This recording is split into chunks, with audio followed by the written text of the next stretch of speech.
Ito yung mga alaga ni nanay. Tunda natin ang aking alagang kambing.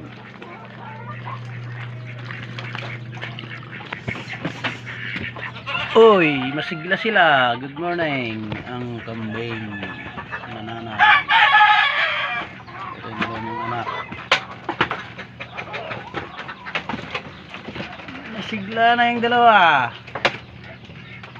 Kaya lang, anong nangyari dyan?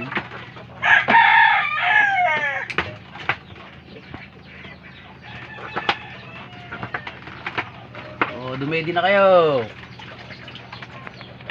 Pwede na. Umihi ka na naman dyan. Ikaw naman. Yan, bait yan eh. Alis kayo dyan. Bilis! Bilis! At hugasan natin.